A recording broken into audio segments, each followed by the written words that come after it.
Crypto means secret and graphy means writing, right?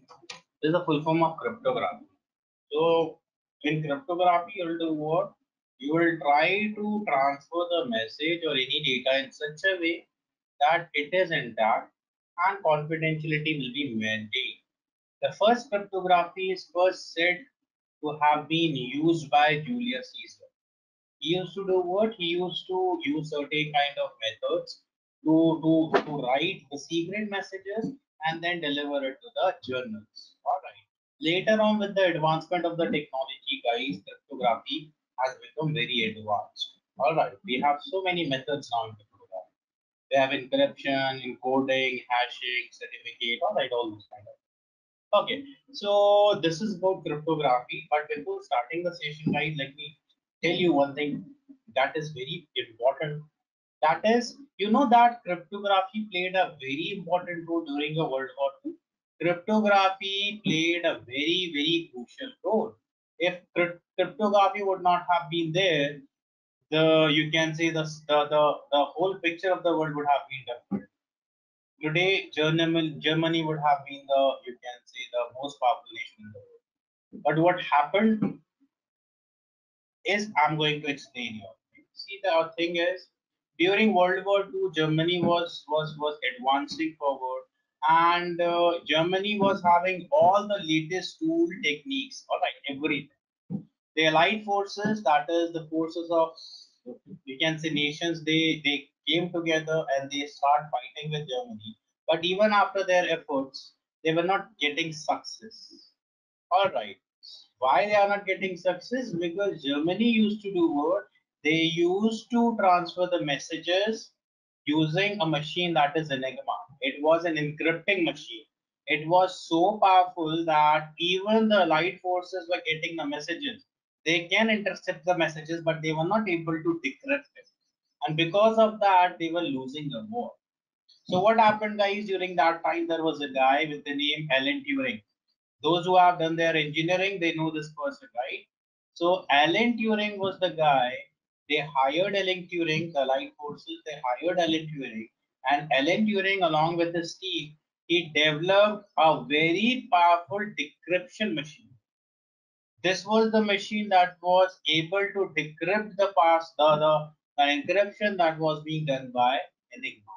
And guys, by the usage of the description machine, all right, the Allied forces, they get to know that where the attack is going to take place, when it is going to take place, and they used to work accordingly.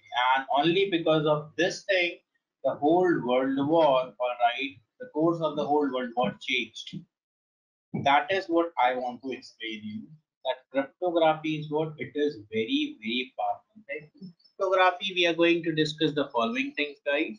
We are going to discuss about encryption. We are going to discuss about encoding. We are going to discuss about hashing.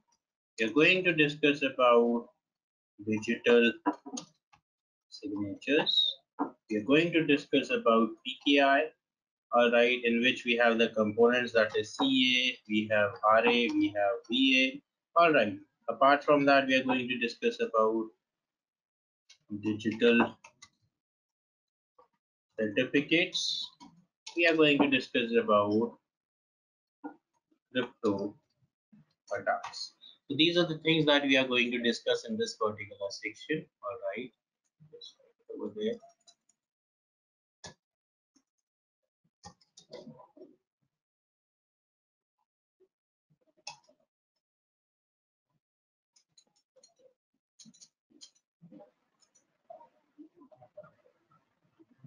We have encryption, we have encoding, we have hashing, we have digital signatures, we have PKI, we have digital certificate, and we have crypto attack. Okay. Okay. So these are the things that we are going to discuss. So talking about the first thing, that is your encryption. All right. We have what we have encryption. Now, encryption, one thing you have to remember, that is encryption is a combination of certain kind of algorithm and certain kind of key. All right, where your algorithm is always public and your key is always private. All right. So encryption is what? It's a combination of algorithm and now if I will be writing a word over here that is JGNNQ, I have written something like, okay, if you'll be going two step back from J, you'll be reaching H. You'll be going two step back from G, you'll be reaching E. You will be going two step back from N, you'll be reaching L, and you'll be going two step back from Q, you'll be reaching O. So over here, what I have written, this is what, guys, this is your ciphertext. All right, this is your algorithm and key, and this is your plain text. So your encryption is a combination of ciphertext, algorithm and key, and plain text. All right. So depending upon your encryption, we have two type of encryption methods, guys. We have symmetric encryption method and we have asymmetric encryption. All right. So I will be teaching symmetric first. So symmetric encryption uses only one key, all right, for encryption and decryption. What are the advantages? Advantages are that symmetric encryption is very fast. It's very fast. But with advantages come disadvantages also. So what are the disadvantages, guys? Disadvantages includes that it is non-secure. It's not secured at all.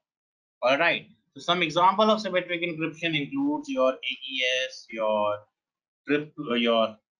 AES, triple DES. All right. We have triple DES. We have DES. Apart from that, we have what? We have blowfish. We have two fish. All right. These are the symmetric encryption algorithms. Now I'm going to explain you guys why we are saying that symmetric encryption is fast and why it is unsecure. All right. So all of you please pay attention over here. These are two computers that wants to communicate with each other. All right. This is computer A in India and this is computer B. Let's suppose in, you can say, Philippines. All right. Now computer A is having its own set of key, that is public key of A. All right.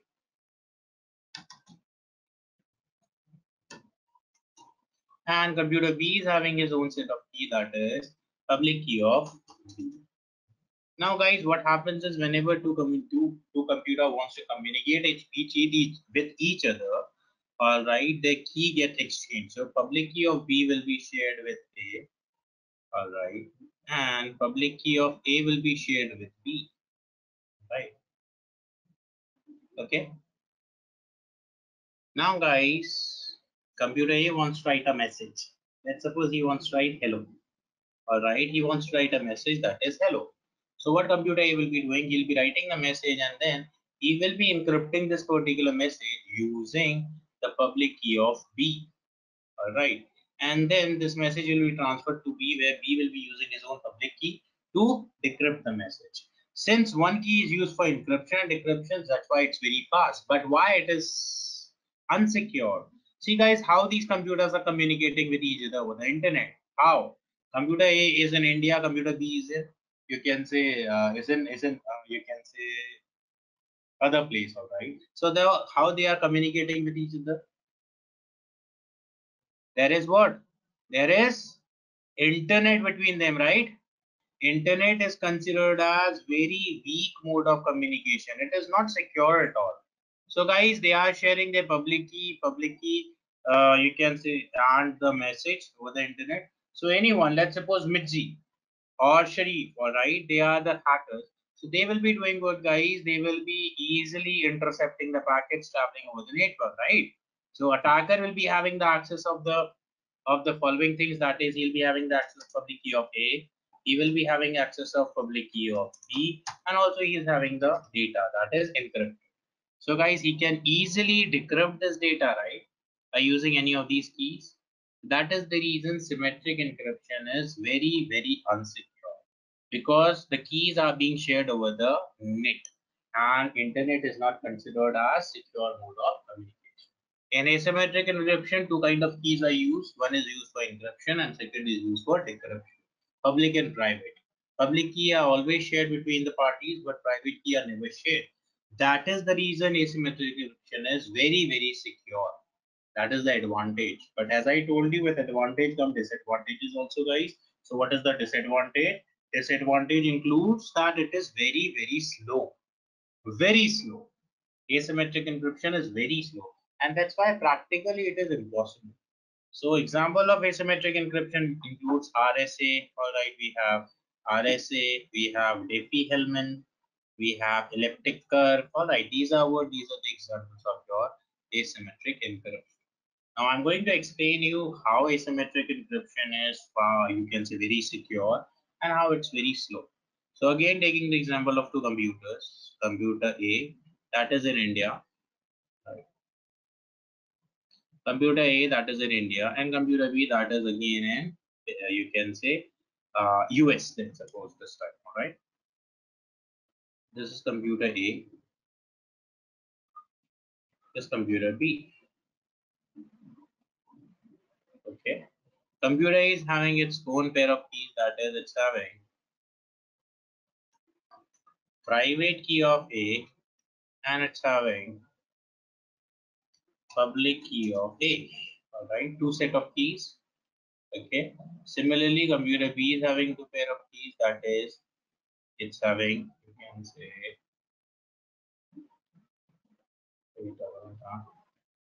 private key of B, and it's having public key of B. Two set of keys.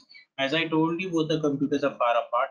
So to communicate with each other, they have to do what? They have to share their public key.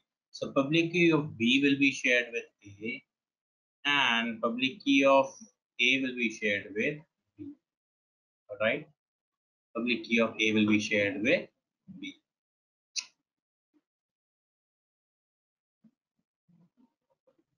Okay.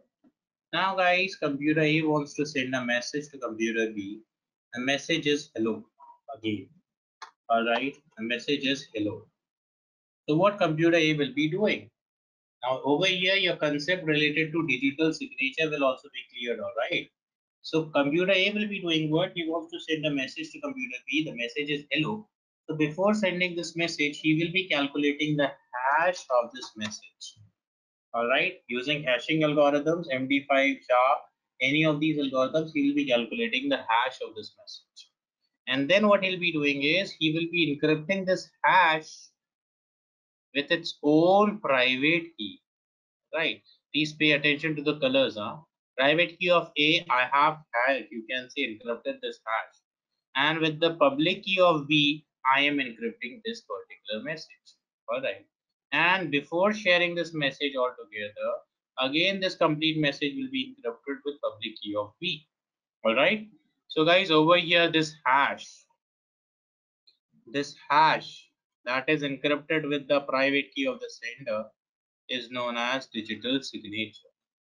Again, repeating, the hash of the original message encrypted with the private key of the sender is known as digital signature. Am I clear to everyone? Encrypted with the private key of the sender is known as digital signature. This is a very important question, can be asked in exam also, guys. It can be asked in interviews also. So this is what your digital signature is. Hash of the original message encrypted with private key of the sender. Then this message will be transferred over the internet to B, and B will be using its private key to decrypt this message and read the information. But many of you will be having a doubt, right? At this time also, the communication is taking place over the internet, correct? And many of you will be thinking that since it's taking place over the internet, all right, the attacker is having the access of the public key of A. All right, they are having the access of public key of A. They are having public key of B. Also, they are having the data, right? So, guys, in this case, also, even if you are having these information, your this data that is encrypted cannot be decrypted. Why? Because to decrypt this data, only the private key will be used. Private key of B will be used. And since private keys are never shared over the internet, that's why this particular encrypted data cannot be decrypted by anyone else, all right, apart from computer B. That's why this particular asymmetric encryption is very, very powerful. It's very, very secure. Am I clear?